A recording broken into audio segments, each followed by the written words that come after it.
When a glass rod is rubbed with a silk cloth, charges appear on both. जब glass rod को silk cloth से रब करते हैं तो दोनों पे चार्ज आता है, आपको मालूम है। जैसे ग्लास रड पे पॉजिटिव चार्ज हो जाता है और सिल्क पे निगेटिव चार्ज हो जाता है, आपको मालूम है, पढ़ाए हैं। A similar phenomenon is observed with many other pair of bodies. ऐसे ही बहुत सारे जोड़ा को रगड़ने से चार्जेस अपीयर होता है। Explain how this observation is consistent with the law of conservation of charge। आवेश के संरक्षण नियम का यह पालन कैसे करता है, ये आपको बताना है। तो देखिए, हम यहाँ पे क्या कर लिए, एक सिल्क क्लोथ ले लिए, ये है हमारा सिल्क क्लोथ, सिल्क क्लोथ है। और एक यहाँ पे ग्लास रड ले लिए, ये है ग्लास रड, ग्लास रड है। स्टार्टिंग में इस सिल्क पे Q1 और ग्लास रड पे Q2 चार्ज कहें तो Q1 भी जीरो होगा और Q2 भी जीरो होगा। स्टार्टिंग में इस पे कोई चार्ज नहीं है। यहाँ पे नेट चार्ज अगर हम पूछें तो 0 + 0 दैट मीन्स 0, नेट चार्ज अभी नहीं है। अब हम क्या करेंगे, आफ्टर रबिंग, इसको हम रब किए, यानी रगड़ने के बाद, रगड़ने रगड़ने के बाद, रगड़ने के बाद क्या होगा, इस सिल्क क्लोथ पर निगेटिव चार्ज एपियर हो जाएगा और ग्लास रड पे पॉजिटिव चार्ज एपियर हो जाएगा।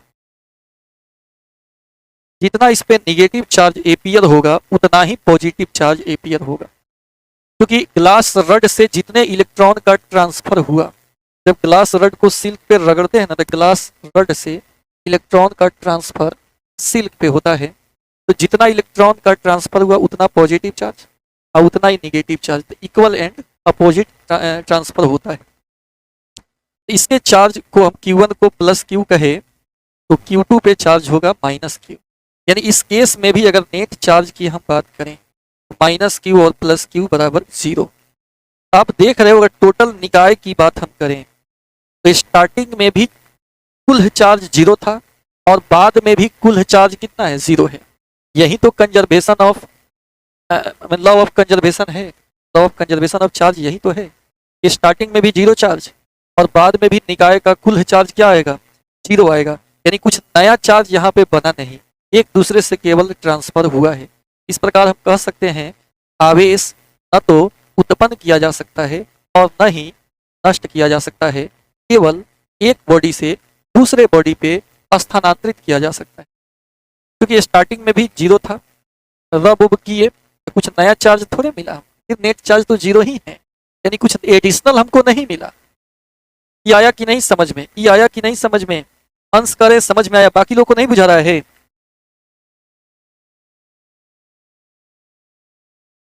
तो क्या लिख सकते हैं, इसलिए लिख सकते हैं चार्ज ऑन आइसोलेटेड सिस्टम, विलगित निकाय, charge on isolated system. Isolated system का मतलब विलगित निकाय होता है, इज कंजर्व्ड। किसी विलगित निकाय का आवेश क्या होता है, संरक्षित रहता है, यानी स्टार्टिंग में जितना है उतना ही बाद में भी रहेगा। So we can say charge is not created, neither created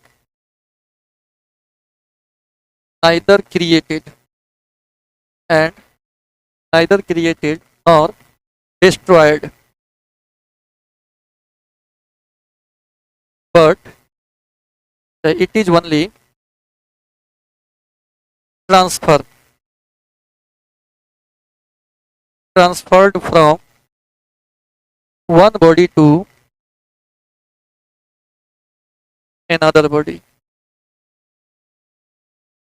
केवल इसका स्थानांतरण हो सकता है एक बॉडी से दूसरी बॉडी पे। We can say that charge is neither created nor destroyed, it is only transferred from one body to another body. It is law of conservation of charge.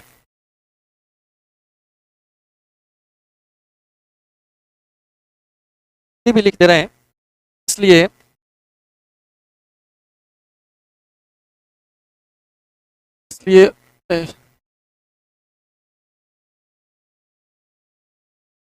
विलगित निकाय का आवेश हमेशा संरक्षित रहता है। स्टार्टिंग में भी 0 था और बाद में भी रगड़ने के बाद भी नेट चार्ज 0 हो गया। हम कह सकते हैं कि इसको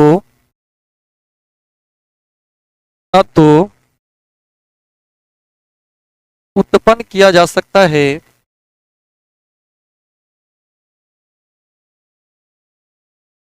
और न ही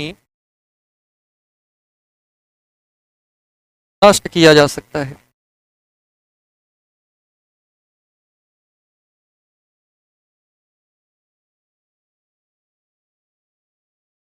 यह केवल एक वस्तु से दूसरे वस्तु पर स्थानांतरित